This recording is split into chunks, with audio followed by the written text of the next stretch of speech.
His lawyer leaned in and whispered 5 words. Just 5. And suddenly, Julian's face, that smug, self-satisfied face I'd looked at across the breakfast table for 16 years, went completely white. His hands started trembling. The legal papers he'd been so eager to sign were shaking like dry leaves in a storm.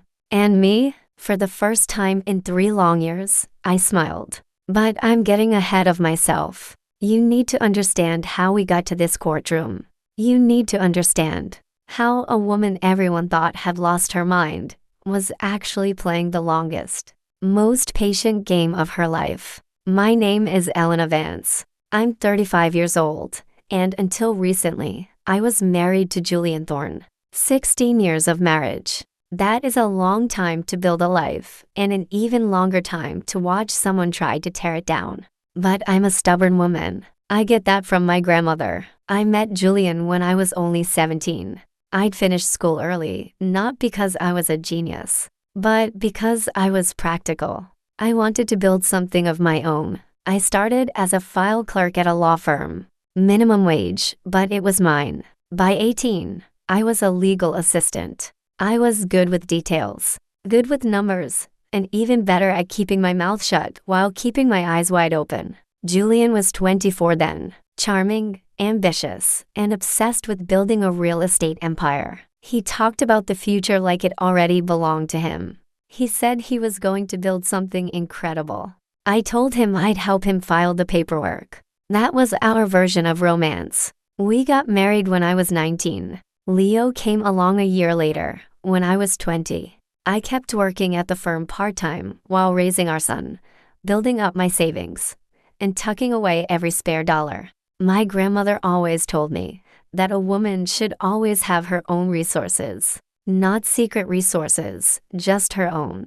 Something no one can take from her. I didn't realize then how prophetic those words would be. When I was 23, Julian's business finally took off. He asked me to quit the law firm and help him full-time. He needed someone he could trust completely to manage the books, handle the clients, and coordinate the chaos. So I became his unpaid everything: bookkeeper, office manager, client liaison, marketing coordinator. I did it all while raising Leo and keeping our household running like a clock. My official title was wife. My unofficial title was the backbone of his company. For 11 years, I poured my soul into Julian's dream. And for 11 years, he took the credit. At every industry event, I was just Julian's wife. He thanked his mentors, his team, and his vision, but he never quite found the words to thank me. Somewhere along the way, the man I married vanished. He started making massive decisions without telling me. He started staying late at the office. Then came the criticism.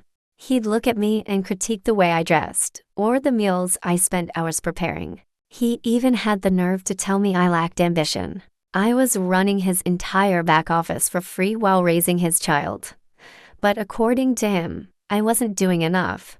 3 months ago, the mask finally dropped. It was a Tuesday evening. I was making dinner, his favorite, because I was still trying to be the supportive partner. He sat me down at the kitchen table. He didn't look sad or apologetic. He looked like he was at a board meeting. I want a divorce, he said.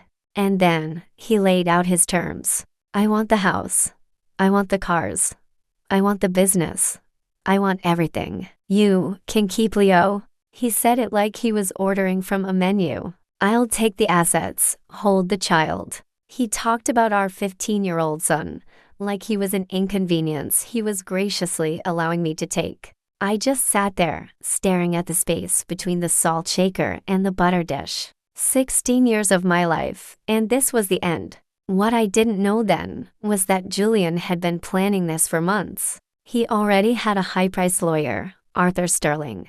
He'd been building an exit strategy while I was scheduling his doctor appointments and managing his life. I had been blindsided by the man I trusted with my life. The next day, Lorraine Mercer showed up. My mother-in-law, a woman who had treated me like the help for over a decade. She arrived with her perfectly styled hair and a face full of practiced sympathy. She patted my hand and told me I should have tried harder to keep him happy. Men have needs, Elena, she said, as if she were explaining a difficult concept to a child. Lorraine's advice on marriage was always ironic, considering her own husband spent every waking hour on the golf course, just to avoid being in the same room as her. But in her eyes, I was the problem. The first week was a blur of shadows. Julian moved me into the guest room of our own home. He had documents drawn up, settlements proposed, and timelines established. Everything was moving at light speed, and I felt like I was drowning. To the world, I looked like a victim, a wife being discarded after her usefulness had run out. But there was one thing Julian didn't know, one thing nobody knew. 3 years ago, I had found something buried deep in the financial records, something Julian thought was hidden forever. And for 3 years, I had been quietly, patiently preparing. During this time, I thought I had a friend, Sloane Miller. We'd been friends since we were teenagers. 20 years of history. She was the first person I called. She'd come over with sparkling juice and let me cry on her shoulder. She told me I deserved better. She told me Julian was making a massive mistake. But I started noticing small things. Julian seemed to know my plans before I even made them. If I told Sloane I was thinking about fighting for the house, Leo would come home the next day saying his dad told him it wouldn't work. If I mentioned a specific apartment I liked, Julian would make a comment about that exact neighborhood being too expensive for me. Then it clicked. I looked back at the last few years. The way Sloane lit up when Julian walked in. The way she laughed at his jokes just a little too loudly. She'd been carrying a torch for my husband for 15 years. And Julian, who loved having a fan club, knew exactly how to use her. My best friend was his spy. 20 years of friendship sold out for a few empty promises. Within 2 weeks of the announcement, Julian brought her round. Chloe Banks, 27 years old. She worked at his company. Of course she did. She had that social media perfect look. She walked into my kitchen like she owned it. She even wore my grandmother's apron while making smoothies in my blender. Julian paraded her around like a trophy. They'd sit on my sofa, watch my TV, and eat off my plates. He'd put his arm around her right in front of me, like I was a piece of furniture that had already been sold. The humiliation was a daily routine. First, he canceled my credit cards. Then he suggested I find somewhere else to live while we sorted things out. In my own home, Lorraine Mercer came over to help me pack. And by help, she meant going through my things and deciding what I was allowed to keep. Old clothes, fine. Some photos, sure. But the jewelry Julian had bought over 16 years? The furniture I'd spent months picking out? Those are company assets, dear, Lorraine explained. She packed my life into garbage bags. Not boxes. Garbage bags. Like I was trash being removed from the premises. But while they were busy celebrating their victory, I was thinking about that Tuesday night 3 years ago. I was working late on the company books, and I found a transfer I didn't recognize. Then another. Then a pattern. Julian had been taking massive loans against everything we owned. The house, it had 3 mortgages. We owed over $1 million on a property worth much less. The business, drowning in debt, cryptocurrency losses, gambling debts, and the apartment he'd been renting for Chloe long before the divorce. We looked rich the way a movie set looks like a real city. It was all just plywood and paint. I didn't confront him then. If I had, he would have manipulated me. He would have found a way to blame me. Instead, I protected what was mine. My inheritance from my grandmother, $520,000, was tucked away in an irrevocable trust for Leo. It was separate, legal, and untouched. I sat in my guest room, surrounded by garbage bags, and I waited. I knew Julian would leave eventually. Men like him always do when they find a new trophy. I just had to be ready for the moment he tried to take everything. I hired a lawyer named Celia Blackwood. She was 52 years old, sharp as a razor, and had absolutely zero tolerance for nonsense. When I first sat in her office, I looked like a woman who had given up. Julian wants everything, I told her. The house, the business, the accounts. Celia looked at me over her glasses, her expression hard. Elena, you ran his back office for over a decade. You are entitled to half. We can win this. I looked at her and shook my head. What if I don't want to fight? I just want enough to start over.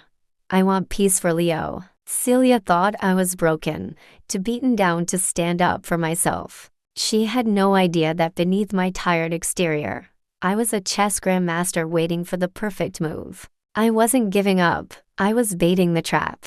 Julian had been taking out a second mortgage, then a third. He was using fresh loans to pay off old ones. He owed $85,000 in back taxes and over $100,000 to various contractors who were starting to get impatient. Even the designer cars in our driveway were leased, with massive balloon payments coming due. We didn't own our lives, we were just renting them on credit. The mediation sessions began in a cold, glass-walled conference room. Julian arrived in a new designer suit, wearing a $15,000 watch he'd bought with company money. Chloe was waiting in the lobby, scrolling through her phone. Lorraine Mercer sat in the corner acting as Julian's moral support. She whispered to Julian, making sure I could hear, that it's for the best, and that I was never meant for this lifestyle anyway. Julian's lawyer, Arthur Sterling, laid out the proposal.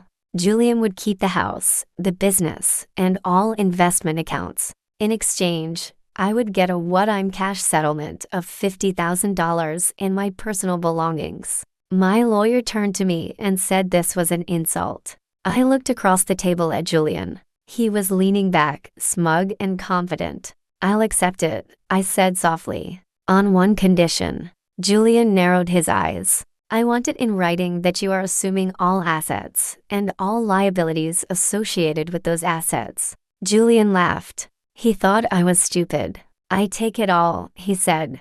I keep my empire, you get your little $50,000, and we're done. That night, Sloane Miller called me. I knew she was fishing for information to take back to Julian. I just can't do it anymore, Sloane, I said, letting my voice crack. Julian deserves the business. I could almost hear her smiling on the other end of the phone.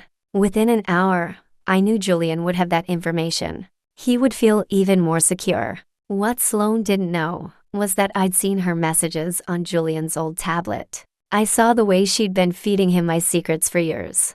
She thought she was going to be the next Mrs. Thorne. She was playing for a prize that was actually a pile of debt. As the court date approached, Julian became even more reckless. He told Leo that I was making things difficult because I was jealous. One afternoon, Leo came to the guest room while I was packing. He asked why I wasn't fighting. I told him that sometimes, the best way to win a fight is to let the other person think they've already won. I had a final meeting with Celia. She had the liability disclosure statement ready. If he signs this, Celia said, he is legally responsible for nearly $2 million in debt. I've checked the numbers 1,000 times, I said. He's about to find out the difference between wealth and debt. Thursday morning. Courtroom for B. Julian arrived first, wearing his best designer suit and that shiny new watch. Lorraine Mercer was sitting in the gallery, giving me a look like she'd already won the lottery. I arrived a few minutes later, wearing a simple navy dress, looking tired and defeated. Judge Holden entered. She reviewed the file, then looked at me over her glasses. She asked if I truly understood that I was giving up substantial property. I kept my voice unsteady. I just want my husband to have everything he asked for, I whispered. The clerk distributed the final documents. Julian signed eagerly. He barely glanced at the pages. He just wanted the victory to be official. I signed slowly and deliberately. Across the courtroom, I saw Julian glance at Lorraine and smile. They thought they were celebrating. Meanwhile, Arthur Sterling was reviewing the complete package one final time. Then, he reached the addendum, the liability disclosure statement. I watched his face as he read. The confusion turned into a mask of pure terror. He leaned toward Julian and whispered urgent words. "We need to talk," he said. "You're assuming all the debt." Julian turned to look at him, confused. The liability disclosure. Arthur whispered that the mortgages and the business liens were all right there. Julian's face went from smug to ghostly. He scanned the numbers. House, $1.1 million owed. Business, $480,000 in debts. Total debt, nearly $2 million. Net value, negative $300,000. He stood up abruptly, his chair scraping against the floor. "This isn't right," he yelled. "She hid this from me." Judge Holden's voice was sharp. "Mr. Thorne, sit down. These numbers are from assets in your name. Are you telling this court you don't know your own financial situation?" Arthur produced the waiver Julian had signed without reading. The waiver where he had refused the audit. The judge stated clearly that the agreement stands. Julian turned to me, desperation in his voice. "You knew," he cracked. I met his eyes calmly. "I was your bookkeeper for 11 years, Julian. I knew about everything." The gavel came down. "This marriage is dissolved." I stood up, smoothed my dress, and picked up my purse. I looked at Julian one last time. "You said you wanted everything except Leo," I said quietly. "I gave you exactly what you asked for." I walked out of that courtroom without looking back. In the hallway, I could hear Julian screaming at his lawyer. Chloe Banks was already moving toward the exit. Her heels were clicking fast on the marble floor. She was gone before I even reached the elevator. She didn't sign up for a man with $2 million in debt. I stepped outside into the April sunshine. The air was warm, and for the first time in years, it felt easy to breathe. Ahead of me was a new life. Within 2 weeks, Chloe had moved out of the house. Within a month, Julian tried to sell it. But no one wants a house that is underwater. Within 3 months, he was meeting with bankruptcy attorneys. Lorraine Mercer's perfect son was calling relatives for loans. But the documents told the truth. The loans were in his name. The gambling losses were his. The secret apartment was his. Sloan Miller tried calling me, looking for closure. I didn't answer. Some bridges are meant to stay burned. Some friendships don't deserve a second chance. Leo finally understood everything. He saw the court documents, and he watched the facade collapse. One evening in our new apartment, he hugged me. The kind of hug that said he was proud of me. My $50,000 settlement got us established. The trust fund stayed safe for Leo's future. I enrolled in interior design courses, finally building my own dream. My first client was a woman starting over, just like me. We painted her kitchen sage green, the color of new beginnings. About 3 months later, Julian showed up at my door. He'd lost weight, and his designer watch was gone. He looked like he'd been through a war. "Can we talk?" he asked. I looked at the man I'd loved for half my life, and I told him he got exactly what he wanted. I closed the door and watched through the peephole while eating ice cream. It was the best show I'd ever seen. I looked at my grandmother's photo and the recipe box Lorraine almost took. "You were right, Grandma," I whispered. "Keep your own money. Know your worth. And never let anyone make you feel small." For the first time, I was truly free.